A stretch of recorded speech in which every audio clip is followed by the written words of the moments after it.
So hi, welcome back to Into the Cina-verse. My name is Luca, And my name is Nick. and today we'll be reviewing Moon Knight.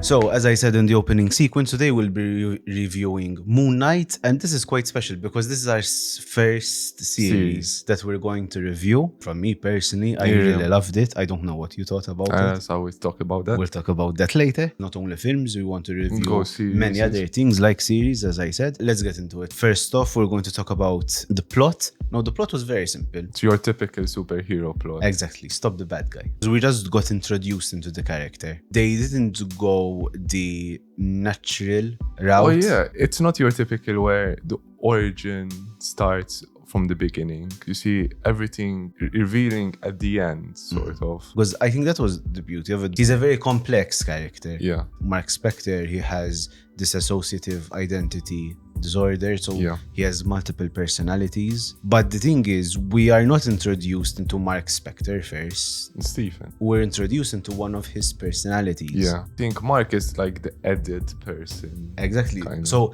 I loved how they tackled it because they added mystery. There was a lot of character growth. Especially at the end in the asylum. And you start seeing them that they're starting to sort of match and merge together. There was the theme of Egyptian mythology, and we stayed within that world. Like how Norse mythology did with Thor, Odin, Loki. Now we have Egyptian mythology. Exactly. And certain African mythology because of Black Panther. It was confusing from a character point of view, not from a plot point of view. With a character like Moon Knight, it has to be a little bit confusing. There has to be that conflict, especially because, like we mentioned, because of his DID. The thing is that Marvel is actually becoming darker. With the last Doctor Strange film, now with I don't know if I can say this, but like Marvel is slowly becoming the dark of DC.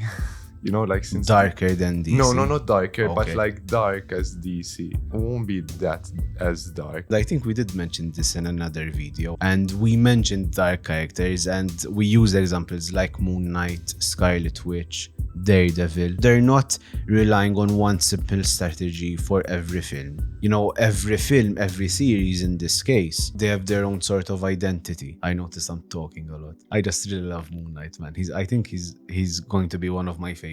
Okay, so let's talk a little bit about the characters, and this time let's talk a little bit for now, and then I'll continue. Okay. So let's begin with Mark Spector, Moon Knight. Before I get into Mark, I want to say this. I think Moon Knight's suit is one of the greatest suits in Marvel. So Mark, a hitman, he's a mercenary. He's a mercenary. Now this is in the series, because I think this is where the series and the comics differ. So in the series, Khonshu found him interesting because of his DID. In the comics, it's different. Khonshu takes over and he becomes Moon Knight. But he practically invents two other identities. He invents them. Stephen Grant is actually this billionaire aristocrat. No! Mark creates the identity of Jake Lockley as he becomes his taxi driver. In the series, he already had the ID. He's a victim at the end of the day. Yeah, he was abused by his mother. Which was a dark turn from Marvel. When I saw that bit, I was like, okay, we're getting into this, okay? Okay. We're going in family issues, okay. Okay. It was funny how he invented Steven. It wasn't like a gradual thing. It was like it just happened. I was expecting a gradual build up to it. Like, right. You know that's how it actually works. I used to study psychology. Oh yeah. I wasn't good at it, but I used to study psychology. Failures. And I read about the idea. That's actually how it happens. So just like that. The motion that Oscar Isaac does, his facial expression, everything, the eyes, that's how it happens. What I read. No, okay, right. From what we read. I did. Like I read like proper like DID like articles, right? That's what happens. I didn't go on a fan site of Moon Knight, and I'm staying on a word of someone that doesn't understand anything about this. Because that's the thing, they're opposites. They're quite opposite. Like Stephen is very gentle, sweet, I love Stephen. but confident at the same time. Like Yeah, he's quite out there, even though he looks like an introvert. He's very funny. Yeah, he's quite funny. I think he's the funniest one. Mark is very serious, and then there's Stephen. obviously. It was because this is I think why Marvel are great when it comes to these things, because it's a very like serious issue. It's a very sensitive issue. They can always find the funny side of it. Like they can get it can become lighthearted. There's always the positive side. Jake, he's a third personality that Mark and neither Steven know about. I didn't even know about until this morning. I skipped the post-credit scene, okay? Now in the Marvel world, that's a big no-no. So it's going to be very interesting to see where the story continues. But all three are different. We saw Jake in the episodes prior to the post-credit when he's in the psychiatric hospital. Yeah. Because you notice he starts to talk different. It's not Stephen because it's not a British accent. But we've heard Mark talk, and it wasn't Mark. He started to talk in like a Brooklyn accent. See, he sounded different. So we saw him in episodes prior. Concho. I've seen reactors on YouTube, and they all said the same thing. They didn't know who he was. As in, like the most famous Egyptian god would be obviously Anubis. Iris or Isis? Iris, I believe. What? I don't know. I don't really know that much Yeah, Egyptian we're god. really into Egyptian mythology. We're not into that. We just said we like Egyptian mythology a minute ago, and we can't even name 5 gods. We're fakers. We're frauds. So yeah. So okay, let's talk about Concho as a character. Okay. Okay, yes. He is a jerk. He promises a lot of things that he never delivers. He's manipulative. I don't know. I did find him hilarious at some point. No, he was funny. He was funny, especially when on a roof. Okay, and he's fighting those guys. Okay. And there was a guy, a kid really, he was a kid. Mark goes to interrogate him. He cuts off the piece of clothing Mark was holding onto him with, and he falls to his death. And then like Concho comes into the scene, it's and like, okay, oh, well. I wasn't expecting that. There was like banter between him and Steven. That was the best. Yeah. There was a little bit of joking around because he hates Steven. Yeah, he calls him a parasite. Layla. I enjoyed her. I actually, sometimes I did prefer her from Mark. Really? Yeah. I don't know what, but like she is quite I would say sometimes she is the logic, the common sense person. You know, sometimes Mark is like, I need to go vengeance kind of, you know, that Mark is very fist first. Layla is like, no, you stop, you think, and then you move. It's like, yes, that is the right way to do this. And so in those parts, like I did enjoy Layla, where she's quite logical with her approach. But then she can be a badass when she wants to. Yeah, especially at the end when she gets the wings. Like, so she's a very logical person, but a badass at the same time. I think my favorite part of Layla is, alright, when she becomes Scarlet Scarab, there's a truck full of people, and she saves the girl. I think this is the only scene that is very superhero. Because she saved people. Because she saves people. And she saves this girl, and this girl talks to her and she tells her, are you an Egyptian superhero? And she tells her yes. So it was really cool because now, and this is the point that I wanted to make, there is a growing representation. There isn't this whitewash, there is a growing representation of superheroes from everywhere. So we got introduced into Black Panther. Now we're getting even a larger sense of representation. We had Shang-Chi, Layla, she's Egyptian. I think even the actress, she's Egyptian. And the MCU is coming very diverse. You have, I hope I'm politically correct. You have the white, you have Asian. I said what? That's when you said the white. Why is it funny, Luca? Because it's funny. Because you said the white. You had the whites, the blacks, the Asians.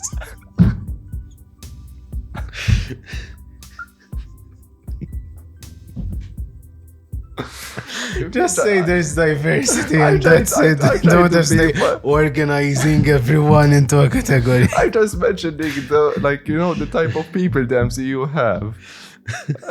Okay, I don't know. I didn't know it was that funny. Everyone is Marvel. Basically, yes, everyone. No, there's a growing diversity. Miss Marvel is coming out and she's Pakistani American, she's Muslim, What's wrong? so it's very cool. Fun fact quickly about Miss Marvel, because I read an article. Did you know that in Pakistan they're going to show Miss Marvel in the theaters Really? because they're so proud of it? That's really cool. So in other words, Marvel, can you make a Maltese superhero? Oh no, please? don't. Arthur Harrow. What I read about him is Arthur Harrow is actually, he's a very minor villain. He's not this major villain that he was made to be in the series. And no, what I liked about, because it stayed within the Egyptian mythology. It stayed. Yeah. We never saw a villain like him. He was a cult leader. We didn't see that before. Yeah, he doesn't look that. He doesn't menacing, look that impressing. But But then with his cane, like his cane and with Amit, obviously. yeah, at the end, then he was like, I really thought he was going to get his own suit. really? Because like, No, it'd be cool if he had so his own it was suit. the climax fight, right? And we're seeing Moon Knight and him fighting on the pyramid. And then in the streets, we see Moon Knight / Mr. Knight, because they're always changing. They're like a tag team. I really liked the switch. of And the Scarlet Scarab, they're fighting him and he's just there in his robe. There's actually a funny story between Oscar Isaac and Ethan Hawke. It's when they were planning out Moon Knight and they were trying to find the perfect actor for the villain. Ethan Hawke said, one day I walked into just a coffee shop in New York. Guy randomly came up to him and he just started talking to him. And then later he realized that it was Oscar Isaac. He was talking to him about Moon Knight. And then he said he was interested, and I think the day later he was cast. Oh wow. So let's talk about some Easter eggs. And the first one is Duchamp. Duchamp, I don't know how to say it. It's a French name. Merci, s'il te plaît. Je suis. In the scene where Stephen finds the phone in the first episode, Yeah. and he's going through it, and there are so many missed calls from yeah. Layla. What was that? It's a blink and you miss it moment. There is another name apart from Layla. It's the only name, Duchamp. I saw it. In the comics, Duchamp he's another mercenary, Okay. and he's Mark's friend. And they both get traded by Bushman. When Mark becomes Moon Knight, Duchamp becomes like his partner. He calls him Frenchie because he's French.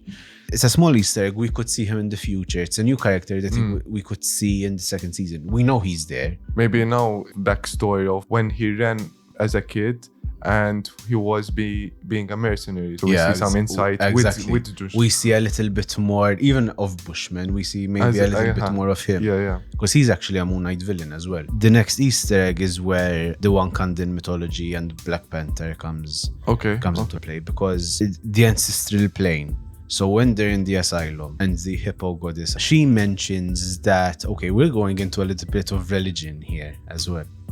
Everyone's like afterlife is different according to what they believe in. Okay. The ancestral plane is like the afterlife of the Wakandans, and we've seen the ancestral plane in Black Panther. This is like just a confirmation that everything in a way is connected. They live in different planes. Okay. But everything is connected. So we're getting introduced into this whole new mythology when it comes to new gods. So we have the Wakandan mythology, which is it is based on certain African mythology, Egyptian mythology, Chinese mythology because of Shang-Chi, Norse mythology, like everywhere mythology. Star of David. What is the Star of David? You know what the Star of David is? Yes. This is just a small Easter egg to talk about Mark's heritage. He's wearing a Star of David And then he necklace, wears and he has the cap. I'm sorry if I'm being offensive. We don't know I what, don't know it's, what called. it's called. The small circle cap. I'm sorry. He's Jewish. He's Jewish. And this is just what I mentioned before, is that there's an ever-growing representation. And this is another sign. We have a Jewish superhero. Mogart, yogurt. Mogart.